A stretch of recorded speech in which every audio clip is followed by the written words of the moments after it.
있어요. 요즘 시대를 가리켜서 디지털 시대라고 그렇게 이야기합니다. 비물질의 시대를 살아가고 있다고 이야기해요. 어떤 데이터나 정보들이 있잖아요. 이제는 어떤 디스켓에다가 이것들을 저장하고 아니면 외장 하드를 가지고 다니면서 거기다가 저장했는데, 그렇게 가지고 다니다가 놓치고 또 분실되고 또 망가지는 일들이 있어서 이제는 어떻게 하느냐, 웹 하드라든지 아니면 클라우드라고 하는 가상 공간에 우리의 자료들을 올려놓는 이런 시대가 됩니다. 음성 명령으로 불 좀 켜 이게 되어주고요. 온도 좀 높여줘, 낮춰줘, 이런 것들도 되고요. 또 몇 번 클릭으로 여러분들 물건을 구매하기도 하고, 또 배송은 또 얼마나 빠른지요. 방송실에서도 지금 방송실에서 막 음향을 조정하지만은요, 제가 여기서 지금 아이패드로도 이렇게 조정하면은 다 되어지는 이러한 디지털 시대에서 우리는 살아가고 있습니다. 그런데 여러분, 이러한 디지털 시대에 우리가 살아가고 이러한 기술이 발전하면 발전할수록 또 거꾸로 사람들의 욕구 가운데는요, 여전히 만져보고 체험하고 또 체감하고 이런 것들에 대해서 또 한편 갈망하는 그러한 사람들의 경향성이 있다. 이것들을 트렌드 연구가들이 발견하게 되어지는 겁니다. 그리고 그런 것들을 통해서 또 막 인기가 있는 모습들을 보게 되어지는 거죠. 어떤 특정 대상이 있는데 이런 겁니다라고 이야기할 때 잘 못 알아듣는 거예요. 그러니까 그것들에 대하여서 경험할 수 있는 경험거리를 제공하면서 우리가 말하던 것들이 이런 것들이에요 라고 직접 그들로 하여금 체험하게 하는 것, 직관적으로 경험할 수 있는 그러한 체험을 그들에게 경험하는 것, 그 체험하는 것을 물성이라고 그렇게 이야기하고, 물성의 중요성을 다시 한번 요즘 부각시키고 있습니다. 그래서 물성의 매력을 극대화하는 것을 오늘 설교 제목 물성 매력이라고 이야기해요. 소비자가 체감할 수 있는 물성의 매력을 얼마나 구체적이고 실감나게 제공하느냐, 이것이 오늘날 마케팅에서 굉장히 중요한 트렌드로 자리 잡고 있다고 하는 거죠. 좀 구체적인 이야기 해볼게요. 충북에 진천군이 있습니다. 그 진천군에요, LG 스마트 코티지라고 하는 집이 하나 만들어졌는데, 여러분 언뜻 보면 굉장히 신식집 같은데 모양이 우유곽 같이 생겼죠. 언뜻 보면 그냥 디자인만 특이한 집 같지만 이곳은 굉장히 특별한 실험적 주택이에요. 미래 농촌 주택의 대안으로 제시했는데 하우스 비전 전시회에서 선보인 프로젝트이기도 합니다. 이런 겁니다. LG전자와 그리고 GS건설이 합업해서 말입니다, 여기 예약하면 이렇게 살아볼 수 있는, 예약을 해서 신청하면 며칠 동안 살아볼 수 있는 체험적 공간인데요, 지붕에 부착된 PC 패널, 다시 말해서 태양광 발전판, 그리고 공기 열원, 히트펌프와 또 에어 공조 시스템, 또 에너지 저장 장치와 전력 변환 장치, 알아들으시겠어요? 어렵죠? 이러한 것들 잘 들으면 알아들을 것 같기도 하지만 우리는 잘 모르는 이러한 기술력들이잖아요.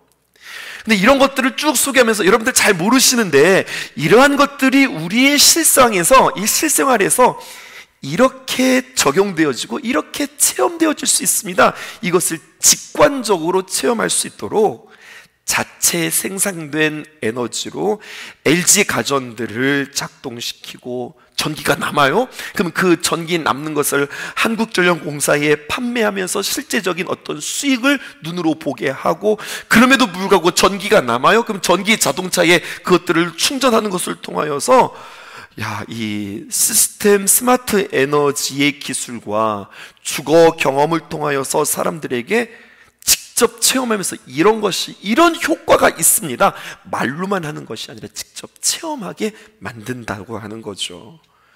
그렇게 LG전자와 GS건설은 첨단 기술을 소비자가 직접 경험하고 체험할 수 있도록 하는 집, 이게 물성이라고 하는 거예요. 그냥 설명만 하는 것이 아니라 직접 체험할 수 있도록 어떤 활용한 사례를 만들어낸 겁니다. 막연한 것이 이제 구체화되는 거죠. 그런데 여러분, 이것을 우리 신앙에도 한번 적용해 보면 어떨까? 저는 코리아 트렌드 이 책을 읽으면서 이런 생각을 해보았어요.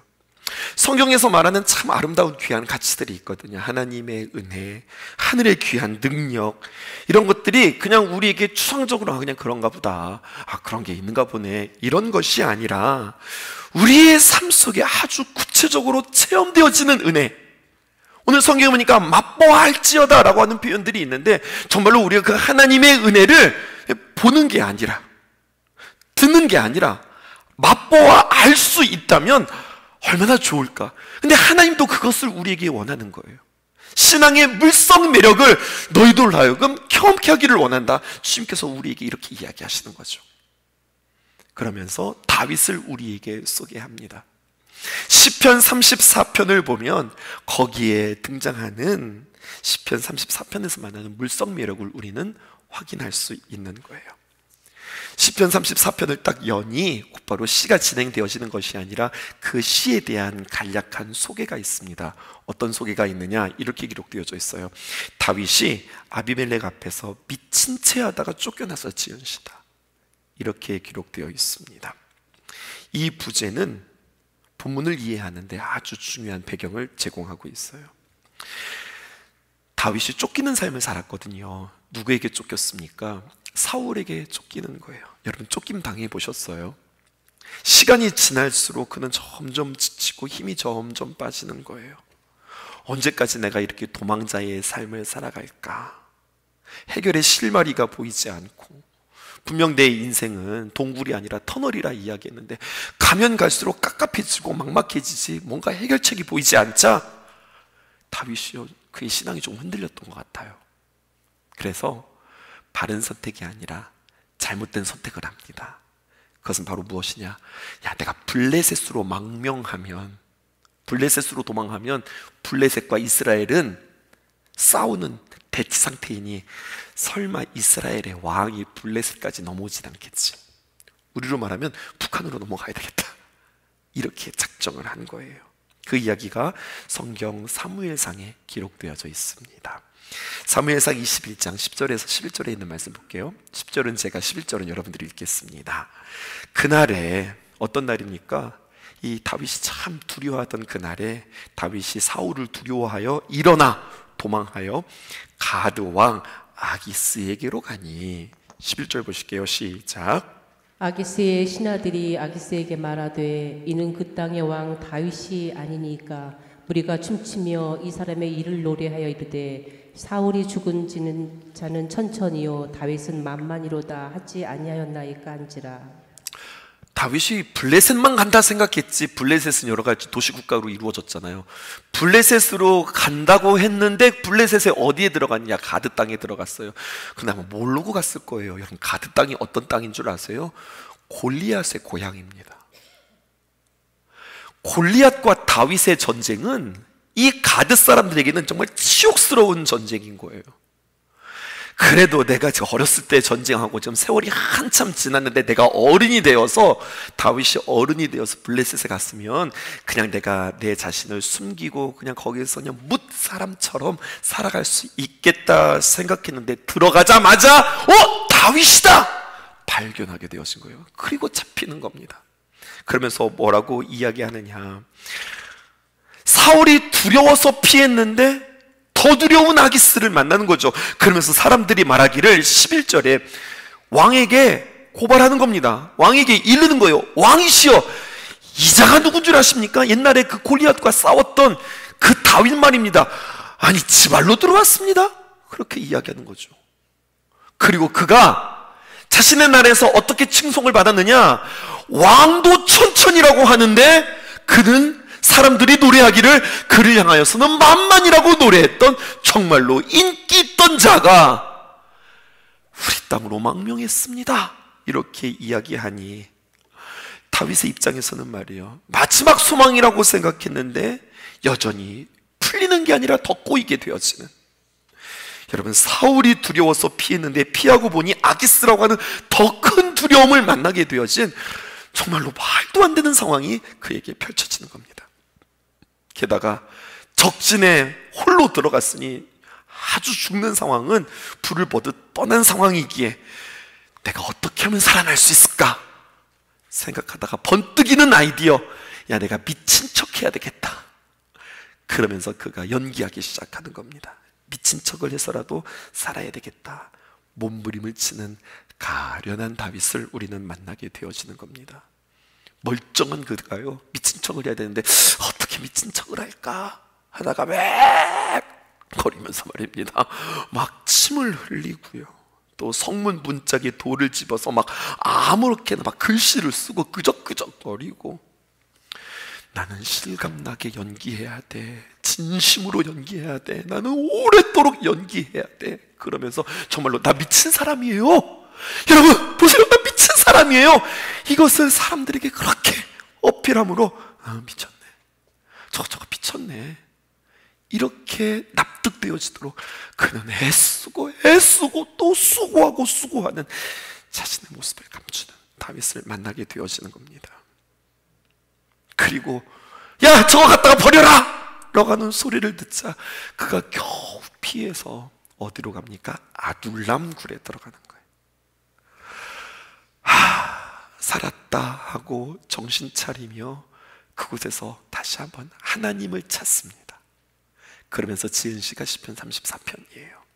근데 여러분, 살았다 라고 고백하며 시편 34편을 노래할 때 그냥 살은 것이 아니라 그렇게 살고 하나님을 주목하며 그가 하나님을 바랄 때 하나님의 위로가, 하나님의 능력이, 그에게 있었던 두려움이 아주 구체적으로 떠나가는 그 경험을 하면서, 이거네, 우리가 하나님을 이렇게 경험할 수 있네, 내가 하나님을 이렇게 체험했다. 그가 간증처럼 쓴 시가 시편 34편이라고요.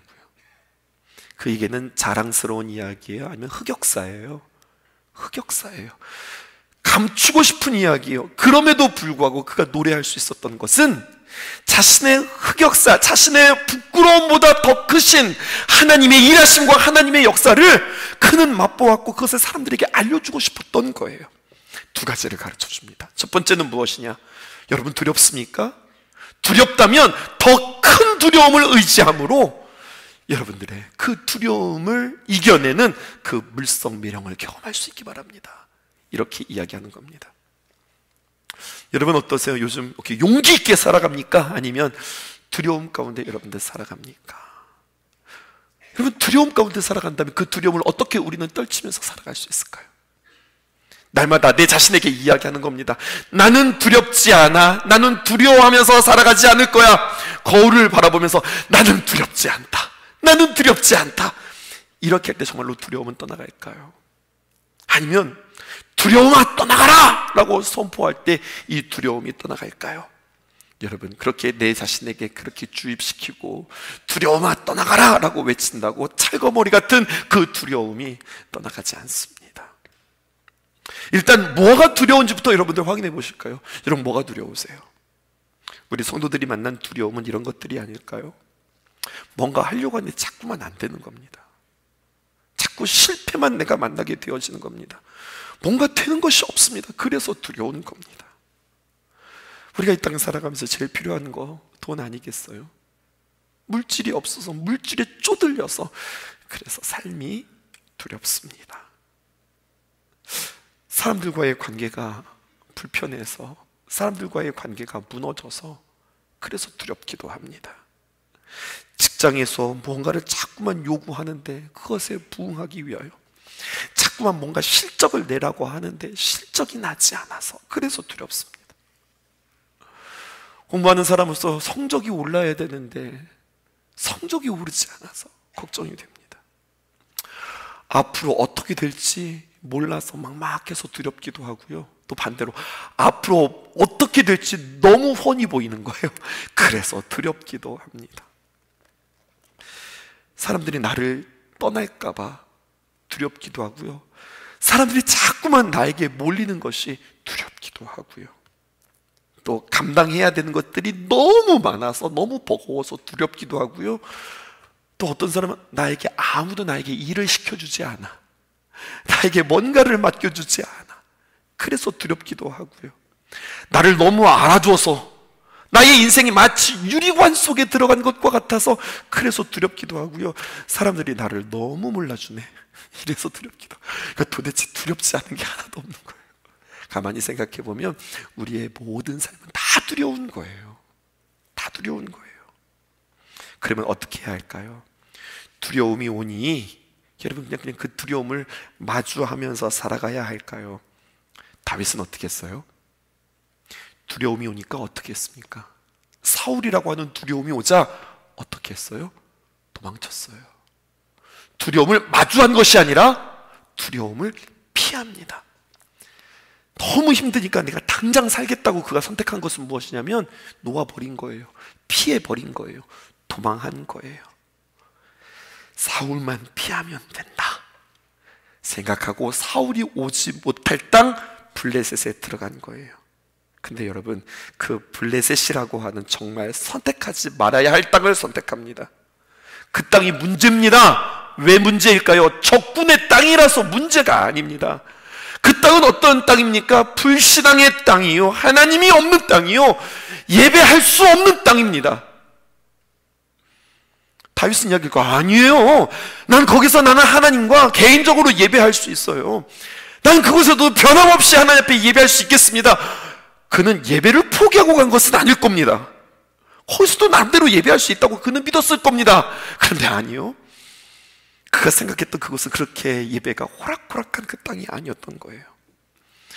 두려움은 내가 피하는 대상이 아니라 맞닥뜨려야 되는 대상이고 싸워야 되는 대상인데, 내가 힘이 없으니 싸우면 백전백패다 계산되니 도망쳐버린 거예요. 나보다 힘이 더 센 분, 나보다 더 크신 능력을 가지신 분, 능치 못하신 것이 없으신 그분을 모셔오아야 하는데 그분을 모시기보다는 내가 도망치는 거죠. 여러분, 우리의 인생 가운데 하나님을 두려워하면 세상이 더 이상 두려워지지 않습니다. 그러니까 두려울 때 무엇을 점검해야 되냐? 내 안에 믿음이 있는가? 이걸 점검하셔야 돼요. 지난 10월에 우리는 5주에 걸쳐서 요한복음 3장 16절을 여러분들과 함께 나누었습니다. 복음의 말씀이에요. 하나님이 세상을 이처럼 사랑하사 독생자를 주셨으니 이는 그를 믿는 자마다 멸망하지 않고, 믿는 자마다 멸망하지 않고 영생을 얻게 하려 하심이라. 이 말씀에 대해서요, 현대인의 성경은 더 우리에게 와닿게 이야기하고 있어요. 하나님이 세상을 무척 사랑하셔서 하나밖에 없는 외아들마저 보내주셨으니 누구든지 그를 믿기만 하면 멸망하지 않고 영원한 영생을 얻는다.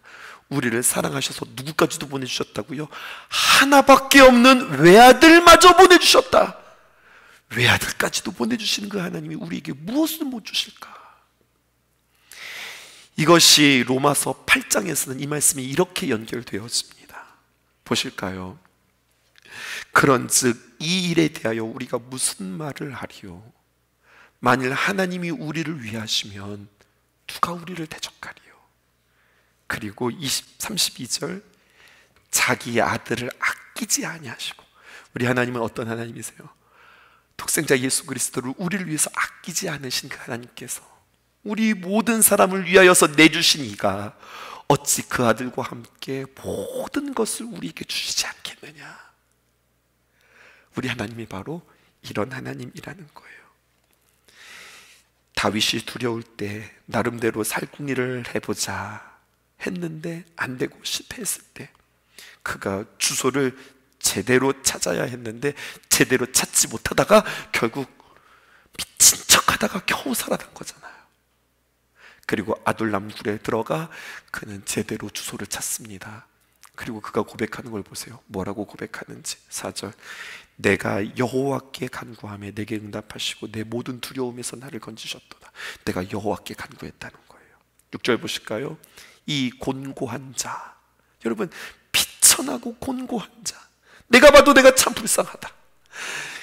내가 살려고 내가 미친 척을 하는 그 나의 모습, 참 불쌍한 이 곤고한 자가 이제 주소를 제대로 찾아서 하나님께 부르짖음에 여호와께서 들으시고 그의 모든 환난에서 나를 구원하셨다. 또 7절 보실까요? 여호와의 천사가 주를 경외하는 자를 둘러진치고 그를 건지시는도다. 또 9절 보실까요? 너희 성도들아 여호와를 경외하라. 그를 경외하는 자에게는 부족함이 없으리로다. 여러분 보세요. 그가 계속해서 이제 아둘람굴에서 고백하는 것은 무엇이냐? 다 지금 여호와 하나님을 상대하는 그러한 표현입니다. 여호와께 간구하고 여호와께 부르짖고 내가 여호와를 경외하고 또 여호와를 높여드리고, 3절 보실까요? 이렇게 표현합니다. 나와 함께 여러분 여호와를 광대하시다 하며 함께 그의 이름을 높입시다. 하나님은 어떤 분이시냐? 보통 큰 분이 아니시라는 거예요. 보통 큰 분이 아니라 하나님은 광대하십니다. 나의 두려움보다 더 훨씬 큰 분이 바로 우리 하나님이십니다. 그 하나님을 우리는 함께 높입시다. 그 하나님을 주목하십시다. 이렇게 이야기하는 거예요. 다윗이 이 하나님을 경험하자 그의 마음 가운데서 두려움이 떠나갑니다. 여러분, 이 이야기를 조금 더 영적으로 이야기해 볼까요? 사람이 처음으로 두려움을 경험했을 때를 성경은 우리에게 이렇게 이야기합니다. 원조 복음 창세기 3장으로 넘어가 보십시다. 에덴 동산에서 선악과를 따먹었을 때 말입니다. 그들이 어떻게 두려워하는지 성경이 우리에게 그 두려움의 실체를 우리에게 이야기해 주고 있어요. 창세기 3장 9절입니다. 함께 읽으실까요? 시작. 여호와 하나님이 아담을 부르시며 그에게 이르시되 내가 어디 있느냐. 자, 9절 보십시다. 하나님이 아담을 부르십니다. 그에게 이르되 네가 어디 있느냐. 워낙 잘 숨어서 도대체 어디 있는지 찾지 못해서 네가 어디 있느냐 이걸 이야기하는 게 아닙니다. 다시 한번 하나님께서 말씀하심으로 그를 깨우시는 장면이에요. 그랬더니 10절에 말씀이 들립니다. 말씀 앞에 섰습니다. 하나님 앞에 섰던 그가 이야기합니다. 뭐라고 이야기하느냐. 이르되, 그가 이제 하나님 앞에 대답하기 시작하는 거예요. 내가 동산에서 하나님의 소리를 듣고 내가 벗었으므로 두려워하여 숨었나이다. 좀 더 풀어볼까요? 하나님께서 아담에게 네가 어디 있느냐 물으실 때에 주여 내가 숨었나이다. 네가 왜 숨었어? 내가 두려워서 숨었습니다. 네가 왜 두려운데? 내가 벗었으므로 두렵습니다. 아담, 내가 가서 신방하고 싶어요. 당신이 언제부터 옷 입고 살았다고. 여러분, 아담이 두려운 것은 벗었기 때문에 두려운 게 아닙니다. 왜 두려운 것일까요? 하나님의 말씀을 떠났기 때문에, 하나님의 말씀을 거역했기 때문에 두려운 겁니다. 그런데 심지어 내가 왜 두려운지조차 파악도 안 되고 있어요. 여러분, 죄가 바로 이런 겁니다. 나의 두려움의 실체도 알지 못하는 겁니다. 벗어서 두려운 것이 아니라 하나님의 말씀을 거역해서 선악과를 따먹어서 두려운 거예요. 자기가 도대체 왜 두려운지도 모르고 그렇게 벌벌 떠는 거죠. 여기에 두려움의 실체를 보게 됩니다. 왜 두렵습니까? 말씀에서 벗어나면, 하나님을 떠나면 두려운 거예요. 그러니까 두려움이 찾아올 때에 나를 무섭게 하는 그 상황을 보는 것이 아니라 그 상황보다 더 크신 그 하나님이 내 속에 있는가, 그거 체크하시란 말이에요. 난 지금 뭐 보고 있지? 나는 상황을 주목하고 있는가? 아니면 내 안에서 일하실 그 하나님을 주목하고 있는가? 여러분, 여기에 사탄의 스킬이 있습니다. 사탄의 방법이 있어요. 제가 그것을 폭로할게요. 이런 겁니다. 사탄은 우리에게 정말로 아무것도 아닌 작은 두려움에 빠지게 함으로 결국에는 정말 두려워하고, 이 말을 우리는 경외라고 표현해요. 정말 경외해야 할 그 하나님을 다 잊어버린 것뿐만 아니라 하나님으로 하여금 멀어지게 함으로, 처음에는 그게 아무것도 아닌 두려움이었는데 그 두려움이 정말 큰 두려움으로 우리를 자리 잡게 하고, 그러므로 말미암아 그 두려움이 그를 확 올가매게 하는, 이것이 사탄이 아주 잘 쓰는 스킬 중에 스킬입니다. 그러므로 여러분, 내 안에 두려움이 찾아오잖아요. 많은 사람들이 이제까지 어떻게 했습니까? 도망가고 피하고 떠나고, 너무 두려운 나머지 그것을 외면하고 세상에 빠지고 게임에 빠지고 중독에 빠지고 향락에 빠짐으로 말미암아, 야, 잊자 그것을 회피하는 우리들의 모습 아니었습니까? 여러분, 그리고서 해결이 됐어요? 아니잖아요. 그렇게 우리가 도망치고 해결했어요? 아니잖아요. 이제까지 그렇게 속고 여러분 억울하지 않으세요? 여러분, 그렇게까지 우리가 두려움을 잘못 다스림으로 말미암아 늘 속았던 우리가 너무나도 속상하지 않으세요? 오늘 말씀을 통하여서 다시 한번 여러분들을 깨우실 수 있었으면 좋겠습니다. 하나님께 집중하고 하나님을 높이고 문제보다 크신 그 하나님을 찬양할 때에 두려움이 떠나가는 이 물성 매력, 막 그런가 보다, 이게 아니라 정말 떠나가는 것을 경험할 수 있는 오늘 다윗의 고백이 여러분들의 고백 되어질 수 있기를 주님의 이름으로 축복합니다. 오늘 한 가지 더 이야기합니다. 하나님을 어떻게 주목하는 걸까요? 그 하나님을 어떻게 크신 분이라고 내가 고백하는 걸까요? 성경은 우리에게 아주 구체적인 또 하나의 대안을 주는데, 그것은 바로 무엇이느냐? 부르짖음을 통하여서 경험할 수 있는 물성 매력이다 라고 우리에게 이야기합니다. 시편 34편 6절 보세요. 이 곤고한 자가 부르짖음에, 이 곤고한 자는 누구일까요? 다윗 자신 아니겠어요? 여호와께서 들으시고 그의 모든 환난에서 구원하셨도다. 보잘것없는 그가 하나님 앞에 기도할 때 하나님 들으세요. 하나님 피하고 자기 방법대로 살아갔던 그가 이제는 깨닫고 하나님께 부르짖자 하나님이 들으시고 모든 환난에서 구원하세요. 근데 그냥 너 고쳐줄게 이것으로 끝난 게 아니라 가만히 보았더니, 여러분 시편 34편 17절 보세요. 다윗이 자기를 지칭하는 표현이 달라졌어요. 의인이 부르짖음에 여호와께서 들으시고 그들의 모든 환난에서 건지셨도다. 좀 전에는 자기 자신을 뭐라고 이야기했습니까? 자기 자신을 이 곤고한 자가 그랬는데, 성경이 말하는 너 곤고한 자 아니야, 너 불쌍한 자 아니야, 너는 내 아들이야. 내가 누구인지를 다시 한번 깨닫게 하시는 그 하나님 앞에, 하나님, 내가 하나님 앞에 죄인이 아니라 의인이군요. 하나님 앞에서 의인이군요. 이 의인이 부르짖음에 여호와께서 들으시고 그들의 모든 환난에서 건지십니다 라고 이야기합니다. 여러분, 반복되어지는 표현 확인하셨어요? 부르짖음에, 내가 죄인이었을 때도 부르짖고, 내가 의인임을 확인하고 내가 주님 앞에 부르짖고, 어쨌거나 내가 주님 앞에 부르짖으면 주님께서 응답하셨다는 거예요. 그러면 여러분, 왜 하나님은 우리로 하여금 부르짖으라 라고 이야기할까요? 여러분, 부르짖는 게 뭡니까? 내 입을 벌려서 큰 소리로 하나님 하면서 내가 간절히 하나님을 집중하면서 기도하는 것, 이것이 부르짖는 거예요. 왜 우리로 하여금 부르짖으라고 하실까요? 하나님이 청력이 안 좋아서는 아닐 텐데요. 왜 우리에게 부르짖으라고 할까요? 여러 가지 많은 기도가 있을 수 있습니다. 기도에는 여러 가지 많은 형태가 있어요. 생각으로 기도할 수도 있고요, 우리의 삶 속에서 일상에서 주님과 대화하듯 운전을 하면서, 때로는 화장실에서, 나만의 공간에서 내가 주님 이거 어떻게 해야 돼요? 주님 어떻게 생각하세요? 주님 도와주세요. 우리가 주님과 그렇게 기도할 수도 있어요. 또 묵상 속에서 잠잠히 주님 바라보면서 기도할 수 있어요. 그런데 성경은 뭐라고 이야기하느냐? 맞아, 그것도 기도야. 맞아, 그렇게 하나님과 교제하는 거 맞아.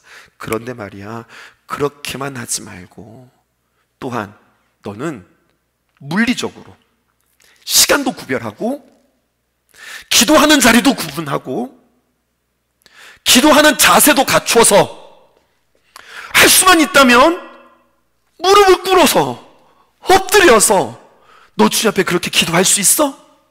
구별된 모습으로 그렇게 하나님 앞에 부르짖으며 기도할 수 있어? 그렇게 하나님 앞에 부르짖으며 기도할 때 하나님의 놀라운 능력을 경험할 수 있다. 여러분, 그러므로 우리 성도들은 다 할 줄 알아야 돼요. 주님 앞에 묵상하며 대화하듯 생각하며 주님 앞에 기도할 줄도 아셔야 하고요. 여러분, 부르짖으며 기도하실 수 있으세요? 내 입술을 벌려 내가 큰 소리로 내가 주님 앞에 간절히 내가 그렇게 부르짖으면서도 여러분들 기도하실 수 있으세요? 다 하실 줄 아셔야 해요. 그 부르짖음의 기도를 통해서 강력하게 임하시는 그 하나님을 경험하고, 다시 여러분 이렇게도 기도할 줄 아셔야 됩니다. 우리에게 도전하고 있어요. 여러분, 욕 아닙니다. 개취라는 게 있어요. 그게 뭐냐? 개인 취향이에요. 아유, 목사님 기도할 때요, 저는 제 스타일이 있어요. 저는 기도하는 저의 스타일이 있어요. 여러분, 여러분들의 스타일로, 여러분들의 취향으로 기도하는 거 아닙니다. 여기에도 뭐가 동원되느냐? 십자가가 동원이 돼요. 십자가가 뭡니까? 내 자아, 내 성격, 나의 불편함, 나의 기질, 내 스타일이 있거든요. 이것까지도 십자가에 못 박고 하나님께 순종함으로 부르짖으면서 주님 앞에 기도할 때에 위에서 임하시는 하나님의 능력, 여러분, 급하고 큰 바람과 같은 그 능력, 위에서 물 붓듯이 부어주시는 그 하나님의 귀한 능력을 경험할 수 있다는 거예요. 시편 34편 18절 말씀 보세요. 이것이 산상수훈과 연결되어지는 것을 발견했어요. 여호와는 마음이 상한 자를 가까이 하시고, 뭐예요? 심령이 가난한 자의 기도, 충심으로 통회하는 자를 구원하시는도다. 애통하는 자의 기도. 그 다음에 우리는 어떤 기도로 나가는 거죠? 온유한 자. 온유가 뭐라고 그랬어요? 말하지 말자, 참자, 따뜻하고 온유하게. 여러분, 이게 온유가 아니라고 그랬어요. 온유의 진정한 능력은 무엇이라고 그랬어요? 하나님께서 내 마음을 만져주시는 하나님의 손길을 경험하는 것. 여러분, 이게 온유의 사람의 진면목이라고 그러지 않았어요? 그렇게 우리가 하나님 앞에 심령이 가난한 자로, 애통하는 자로, 마음이 상한 자를 가까이 하시고 충심으로 통회하는 자를 주님께서 구원하시면서 하나님의 귀한 능력을 우리에게 부어주신다고 하는 것을 성경이 우리에게 이야기하고 있어요. 이렇게 기도하는 자에게 하나님이 다음과 같이 언약하십니다. 약속하십니다.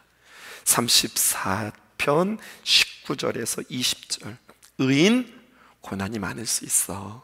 하나님의 사람 고난이 많을 수 있으나 여호와께서 그의 모든 고난에서 건지시는도다. 아멘이십니까? 20절. 그의 모든 뼈를 보호하시며 그 중에서 하나도, 단 하나도 꺾이지 아니하시리로다. 그러니까 여러분, 우리가 기도하면 마귀가 긴장해요. 그걸 아셔야 해요. 특별 새벽 기도회, 부흥성회, 작정기도, 금식기도, 내가 하나님 앞에 결단하며 드려지는 그 구별된 시간, 이것들을 선포하면 마귀가 뭐 기도하나 보다. 아니요, 절대로 그렇지 않아요. 긴장합니다. 우리가 기도하면 두려워합니다. 마귀가 공포에 사로잡힙니다. 그리고 가만히 있지 않습니다. 군대를 동원할 겁니다. 그리고 우리의 기도를 초집중하며 방해할 것입니다. 그러므로 여러분 기억하세요. 앞에 위에서 우리가 보았듯이 우리는 기도할 때 어떤 우리의 자격을 가지고, 나의 어떠함을 가지고 주님 앞에 기도하는 것이 아닙니다. 내가 곤고한 자라 할지라도, 내가 형편이 없다 할지라도, 내가 죄 가운데 무너졌다 할지라도, 내가 의인이라 할지라도 나의 상태가 중요한 것이 아니라 내가 주님 앞에 기도할 수 있는 신분이라고 하는 것을 깨닫고 기도하는 것, 그것이 중요합니다. 마귀는요, 우리의 삶이 엉망일지라도 마귀가 알아요. 우리는 모르는데 오히려 마귀가 알아. 무엇을 아는가?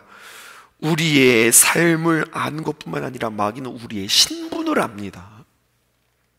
부족하고 피신할지라도 그가 하나님 앞에 기도하면 하나님은 그 기도를 들으신다라고 하는 우리의 그 기도의 자격, 그 능력을 마귀가 아는 거예요. 우리는 잘 모르는데 마귀가 너무 잘 안다. 그래서 방해하는 겁니다. 사탄은 하나님이 누구인지, 주님의 자녀들이 누구인지를 확실하게 아는 거예요. 실화 한 가지 여러분들에게 말씀드릴까요? 어떤 사람이 부도가 나가지고 죽으려고 작정했대요.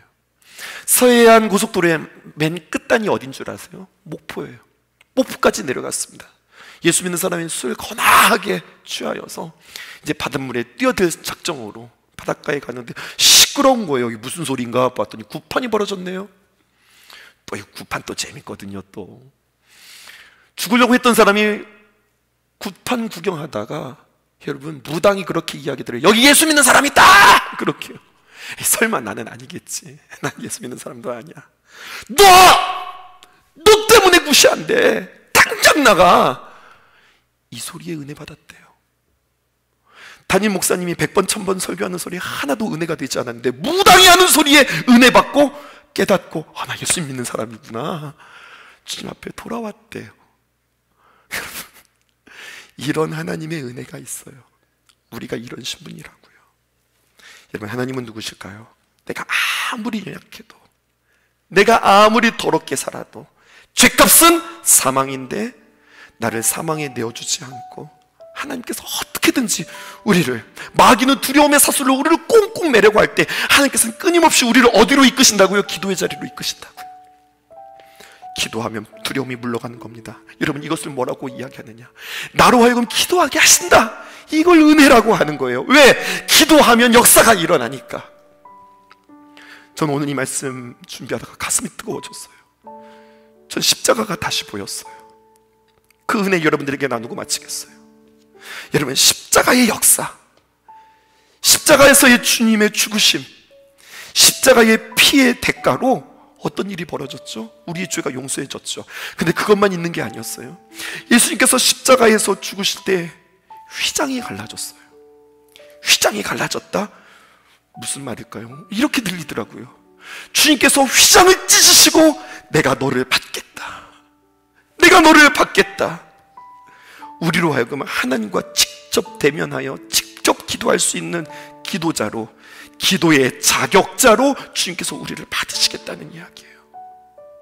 우리는 하나님 앞에 담대함으로 그렇게 주님 앞에 나아가 기도할 수 있습니다. 우리의 삶이 엉망일지라도, 우리가 하나님을 아버지라고 고백하는 한, 구원받은 우리가 비록 우리의 삶은 무너졌다 할지라도 하나님의 은혜로 일어나고 하나님의 인도하심에 응답하고 하나님 앞에 기도할 때, 특별히 하나님 앞에 부르짖어 기도할 때에 하나님께서 우리의 기도에 응답하시는, 너는 기도의 자격자다. 휘장을 찢으시고 나를 받아주신 그 하나님의 은혜가 이 아침에 새롭게 다가왔어요. 여러분, 이것을 놓치지 않기를 바라요. 그 하나님을 깊이 경험할 수 있기를 바라요. 34편 7절에서 8절 읽고 마치겠습니다. 여호와의 천사가 주를 경외하는 자를 둘러 진치고 그들을 건지시는도다. 너희는 여호와의 선하심을 맛보아할지어다. 두려움을 떠나가게 하고 부르짖는 자에게 응답하시는 그 하나님의 그 은혜를 그냥 막연히 알지 말고 맛보아할지어다. 그에게 피하는 자에게는 복이 있도다. 그 하늘의 복을 경험하는 저와 여러분들 되어지기를 주님의 이름으로 축복합니다. 이해되지 않는 말씀 마음속 누를 때도 믿음을 드리며 이렇게 고백합니다. 이해되지 않는 말씀 마음속 누를 때도 믿음을 드리며 이렇게 고백합니다. 그래도 하나님은 선하십니다. 그래도 주님 뜻은 완전합니다. 그래도 하나님은 선하십니다. 그래도 주님 뜻은 완전합니다.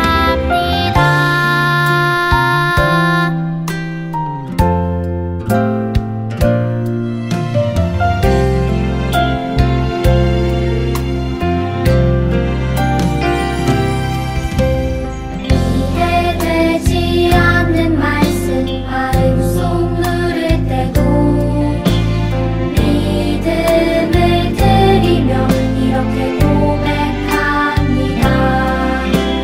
이해되지